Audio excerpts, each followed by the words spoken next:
Professeur Léon Michel, bonjour. Bonjour. Enseignant de communication et chef de département de communication à l'université de Lubumbashi. Les discours et les actes, on constate qu'il y a de plus en plus d'écarts au Congo, mais aussi de manière générale en Afrique. Qu'est-ce qui pourrait expliquer cela?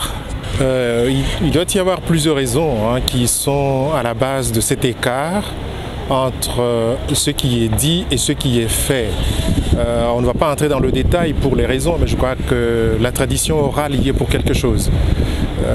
Lorsque les gens s'appuient généralement sur ce qui est oral et rarement sur ce qui est écrit, il est normal qu'on modifie ce qu'on avait dit, on réajuste, on essaie d'adapter. Et là, l'écart est absolument présent dans ce cas-là. Mais il peut y avoir aussi d'autres facteurs qui sont de type de croyances.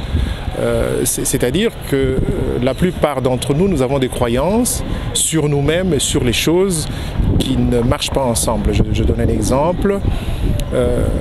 Nous ne croyons pas en notre propre parole. Quand nous avons donné une parole, et on a tendance à revenir sur ce qu'on avait déjà dit. Et donc tous ces éléments-là, du type de l'oralité, du type de la manière dont nous vivons nos croyances, peuvent être des éléments qui font que c'est difficile, très difficile, pour la plupart d'entre nous, de marier la parole aux actes. Et quand vous écoutez les mouvements citoyens parler et des organisations de la société civile invitées à agir, est-ce que vous avez l'impression qu'il y a un réveil, peut-être un début de changement? Effectivement, il y a un début de changement dans notre société. On sent et on le voit aussi à travers les manifestations, à travers les villes, que la population, y compris certains de nos hommes politiques, sont décidés à passer à l'action. C'est-à-dire, les gens sont fatigués d'attendre. Il faut nécessairement qu'il y ait des actions concrètes sur le terrain pour que la population se rende compte qu'il existe un pays, un État, un gouvernement et que les institutions commencent à fonctionner.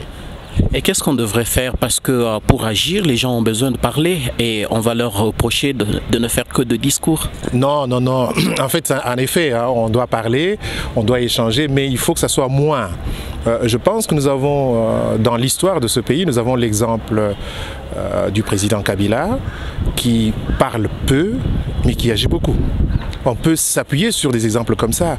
L'essentiel, c'est de faire des choses. Bien sûr, on doit les expliquer aussi avec les mots, mais il faut faire plus et parler moins, à mon avis.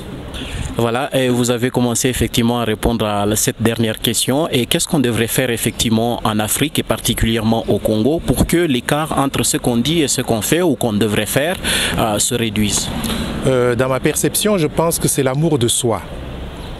C'est bizarre de dire ça, mais je pense que c'est l'amour de soi fait qu'on se respecte.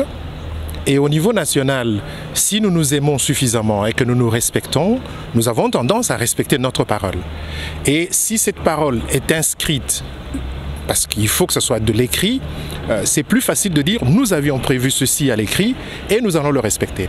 Je pense que les hommes politiques chez nous, comme en Afrique, doivent montrer cet exemple de aimer soi-même et aimer son pays.